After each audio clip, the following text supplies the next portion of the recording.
All right, you are welcome back. This is a particular data science with Python. Now in descriptive statistics. Okay, so we just want to look at a explanation of what this concept is, and we want to, before we move on to the practical section. All right, so let's get into it. So now we are in the descriptive statistics at the moment. So we are still part of the foundation course, part one, and we are EDA showed us pictures, okay, visualizations. Now we are attach numbers to what we see. So we want to see numerically what we saw in the pictures. Okay, so don't forget that we still use our clean 6 customer data set from the Model 2. We clean up, see our example. So this time we actually compute numbers from it, not just look at the charts. All right, so what are the descriptive statistics? A data set can have thousands of rows. Descriptive statistics compress that into small number of values that one can hold in your hand or in your head rather. Okay, so two questions arise. Where is the middle? Where is the middle? That is a typical representative of value. How spread out is it? The values cluster tightly or very widely. So we have what they call central tendency, which covers mean, median, and mode. We have what is called spread, which covers range, variance, and standard deviation. So everything in this module is one of those two questions that we'll be looking at. Nothing more exotic than that. So we have first one, central tendency. We measure it 3 different ways to answer that is look at the mean, which is the average. We are looking at the add every value up, divide by how many there are in. So we also look at the median, the middle. We sort all things together, sorting the values, then take the one in the middle, and the mode, the most common, whichever value appears most often in the data. All right, so which one should we trust now? Okay, watch what one extreme value does to each measure. So if you take our 6 clean purchases now and had one unusual $50,000 luxury order, the mean will be 7,405 and the median will be 310. So drag forward, this mean drag forward by a single outlier, okay, because one 50,000 number order among them, among the sevens stand out. Then in the mean, barely moved, still reflect a typical purchase. The middle value is unaffected by the extreme. Okay, so I mean the extreme of 50K we added means does not check. So the median still remain the same. So when the data set has extreme values, the median is usually the more trustworthy typical value. So sometimes we might have a long outliers or a very wide data set that are not properly clustered. So in that case, your median is the most trustworthy part of it. So it's not mostly affected by the extreme values. Okay, so back to the real data set, we have 6 purchases here. We have 420, 185, and so on. And the mean of that is 306, right?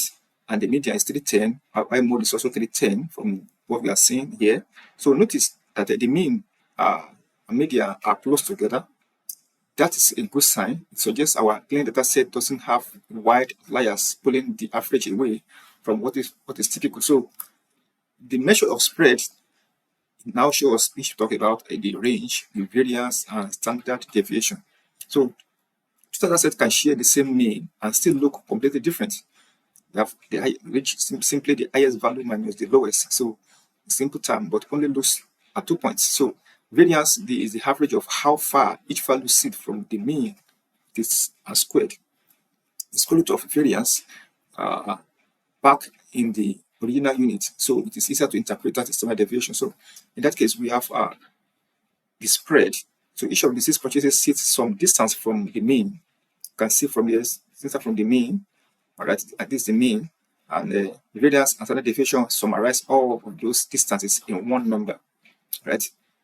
So now the in our 6 purchases amount, now measuring how spread out they are. You can see the range here, the highest minus smallest, which is our system, and that deviation is typically distant from the mean, which is 306 mean. So the standard deviation about 189 we got here now against a mean of 306 means purchase amount vary quite a lot relative to the average. This is a widespread, not a tighter cluster. Right. So when you look at it from cost plot, one chart that shows the middle, the spread, and any other outliers that may be found. So this is the minimum, the maximum, the median, and you can see some outliers here standing out. So the box plot gives us the middle 50% of the data from Q1 to Q3, and the line inside the median. So the whiskers, the typical range beyond the box. So dots that is showing red here is our outlier plotted separately. All right. So when you look at the shape of the data, you are looking at the skewness of the histogram, most importantly. So the histogram can come in different shape, and that tell us something very important. The relationship between mean and median tells us which way our distribution leans on. For example, we can have the data symmetric or symmetrically. It means that our mean equals to median. So that is what it means. And then we can have it skewed to the left, which means median is more than the mean. Mean is more than the median, rather. So if skewed to the left, it means mean is less than the median. So that is what we have. So when you look at the symmetric nature of the data, you are looking at its normalization actually, because that shows that that data meet parametric requirements. Okay, so it helps you to see clearly from that shape. So this is an example of what I think. Look at it now symmetrically. So most data are not always like this, but you can do something to them to improve their symmetric nature. So with all this shape histogram, which is skewed, now you can know exactly what it does to your summary statistics. The skewed solution pull the mean away from the median towards the tail. Okay, so that is a short intro to the descriptive statistic. So we are going to be looking at it more later in the practical section. So now we have covered the descriptive statistics, which answer 2 questions: where is the middle and how spread out it is. We look at the center of tendency, which is mean, median, and mode, each defined typical differently. The median receipts outlier best. Resists and range, variance, and standard deviation all measure spread in increasingly defined ways, and a box plot shows the middle, the spread, and outliers in a single picture. So in the next class, we are going to look at the implementation of this in practical form using Python. So I'll see you in the next line. Thanks so much for watching. Bye for now.